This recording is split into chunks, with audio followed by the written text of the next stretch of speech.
আমরা কি সত্যিই গাছের সাথে কথা বলতে পারি? প্রথমে এটি একেবারে কাল্পনিক মনে হতে পারে, এটি যেন কোনো অলৌকিক কাহিনী বা বৈজ্ঞানিক কল্পকাহিনীর গল্প।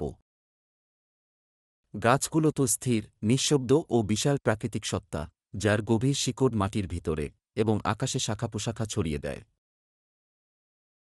তবে আপনি যদি আধুনিক বিজ্ঞানের অবাক করা কিছু আবিষ্কার নিয়ে খোঁজখবর নেন, তবে গাছের যোগাযোগ করার ব্যবস্থা খুব একটা অবাস্তব বলে মনে হবে না। যদিও আমরা গাছের সাথে এমনভাবে কথা বলতে পারি না, যেমন আমরা সাধারণত মানুষের মধ্যে কথোপকথন করে থাকি, উদ্ভিদ বিজ্ঞানের গবেষণায় প্রকাশ করেছে যে গাছেরা একে অপরের সাথে এবং তাদের পরিবেশের সাথে গভীরভাবে যোগাযোগ করে।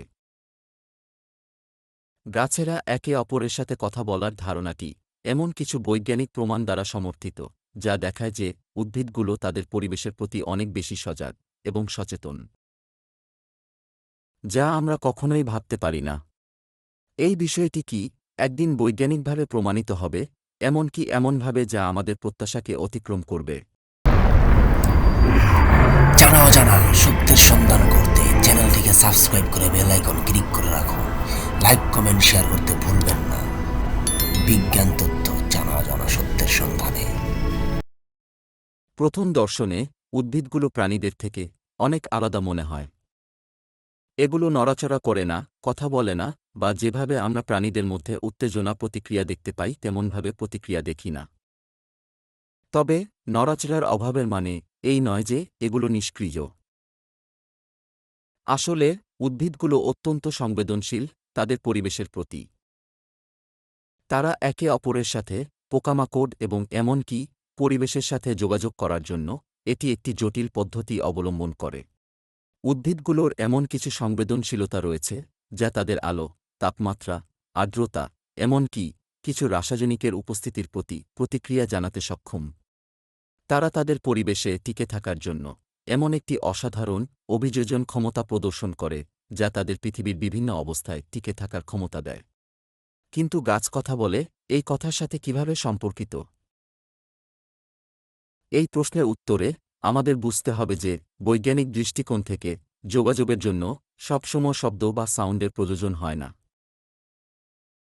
শতাব্দী ধরে আমরা মনে করেছি যে যোগাযোগ হল এক ধরনের সরাসরি মিথস্ক্রিয়া, যা শব্দ তরঙ্গ, সংকেত বা ক্রিয়া প্রতিক্রিয়া জড়িত।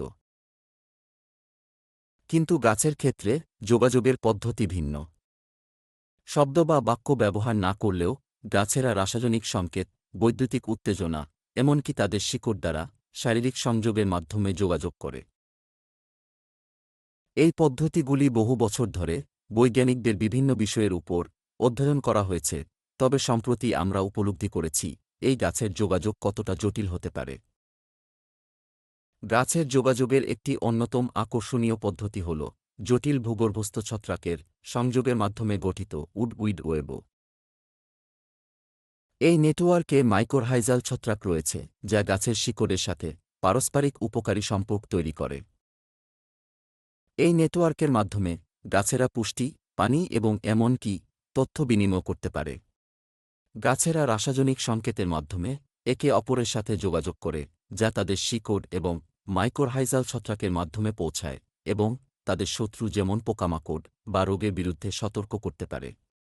উদাহরণস্বরূপ, যখন একটি গাছ পোকামাকড় দ্বারা আক্রমণের শিকার হয়, তখন এটি কিছু রাসায়নিক মাটি থেকে নির্গত করে,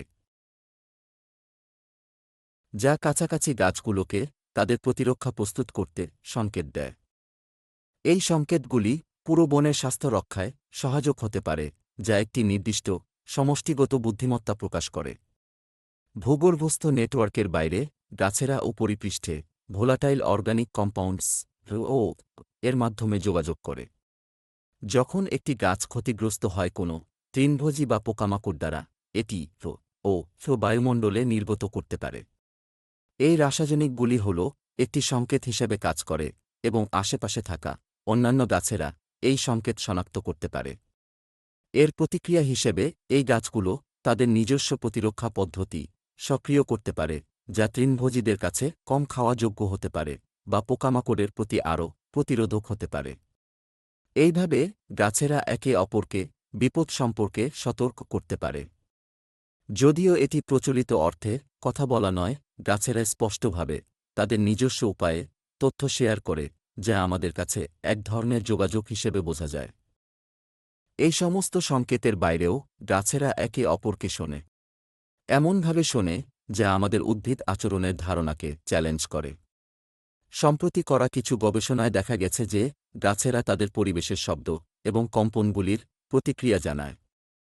উদাহরণস্বরূপ, পশ্চিম অস্ট্রেলিয়ার বিশ্ববিদ্যালয়ের গবেষকদের একটি গবেষণায় দেখা গেছে যে গাছেরা নির্দিষ্ট ধরনের শব্দ শুনতে পায়, যেমন পোকামাকড়ের পাতা খাওয়ার শব্দ শুনতে পায়।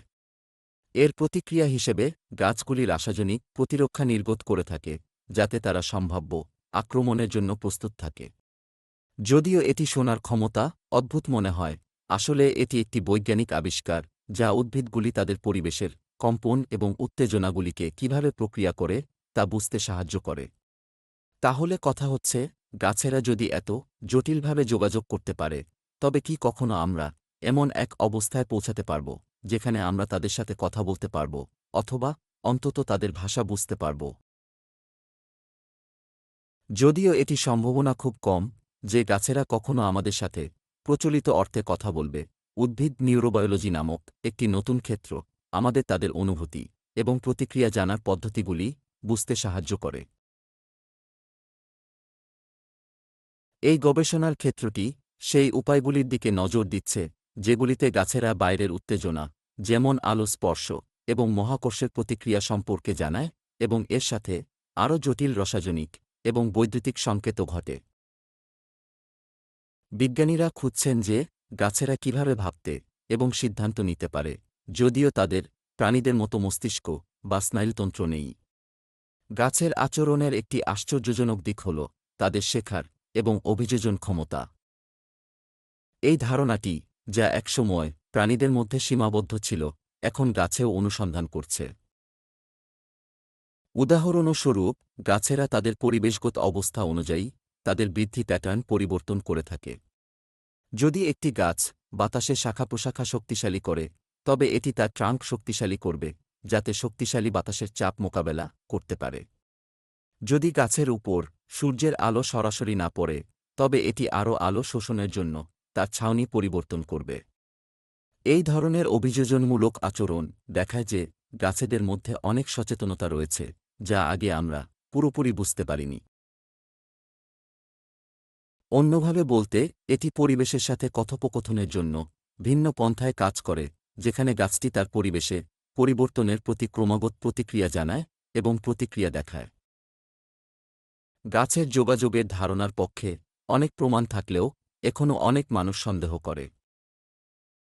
পরিশেষে বলা যায়, গাছের একটি উন্নত সচেতন যোগাযোগ ব্যবস্থা আছে, যা আমাদের প্রাকৃতিক বিশ্বের প্রচলিত দৃষ্টিভঙ্গির বিপরীতে।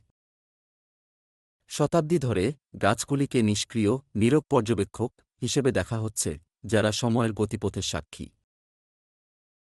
এ ধারণাটি গাছের নিজস্ব যোগাযোগ পদ্ধতি থাকতে পারে, যেখানে রাসায়নিক সংকেত, বৈদ্যুতিক উত্তেজনা এবং কম্পন তাদের নেটওয়ার্কে চলে, এটি অনেকের জন্য বোঝা কঠিন। তবে যতটুকু গবেষণা চলছে, এটি স্পষ্ট হয়ে উঠছে যে গাছেরা তাদের বাসস্থানগুলির পরিবেশের অংশ হিসেবে যতটা আমরা ভাবতাম তার চেয়েও অনেক বেশি সক্রিয়।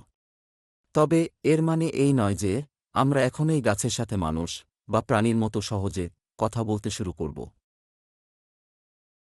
এটা সত্যি যে গাছেরা তাদের নিজস্ব এবং অন্যান্য উপায়ে কথা বলে, আমরা এখনও তাদের এই যোগাযোগের সমস্ত কিছু বুঝতে সক্ষম নই। আমাদের বৈজ্ঞানিক সরঞ্জামগুলো এখনও এই গাছ থেকে গাছের মধ্যে যোগাযোগের বিস্তৃত গোপন নেটওয়ার্কগুলি পর্যবেক্ষণ এবং ডিকোড করতে সক্ষম হয়েছে কিছু দিক থেকে। গাছের ভাষা এমন কিছু নয় যা আমরা সহজেই বলতে বা বুঝতে পারি, তবে সময়ের সাথে আমরা হয়তো এমনভাবে অনুবাদ করতে পারব যা আমাদের প্রকৃতির সাথে সম্পর্কে রূপান্তরিত হতে পারে। এই আবিষ্কারটি কি একদিন আমাদের গাছের এবং প্রকৃতির সাথে সম্পর্কের উপায় পরিবর্তন করবে?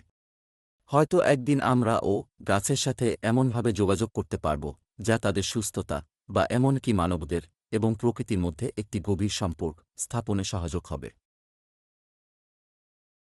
বর্তমানে এই রহস্য রয়ে গেছে, আমরা কি সত্যিই গাছের সাথে কথা বলতে পারব? সম্ভবত গাছেরা আমাদের সঙ্গে সেভাবে কথা বলবে না যেমন আমরা আশা করি, তবে প্রমাণগুলি দেখাচ্ছে যে গাছেরা তাদের নিজস্ব চুপচাপ জটিল উপায়ে সময়ে সময়ে একে অপরের সাথে কথা বলছে। যদি আমরা বিচার বিশ্লেষণে বলি, তবে হয়তো আমরা গাছের ভাষার মজার কিছু অংশ বুঝতে পারব। যত বেশি আমরা গাছের যোগাযোগের নেটওয়ার্ক সম্পর্কে জানব, তত বেশি আমরা বুঝতে পারব যে আমাদের চারপাশের পৃথিবী সম্পর্কে কতটুকু শেখার বাকি রয়েছে। ভিডিওটি দেখার জন্য ধন্যবাদ। ভিডিওটি ভালো লাগলে লাইক, কমেন্ট, শেয়ার করতে ভুলবেন না।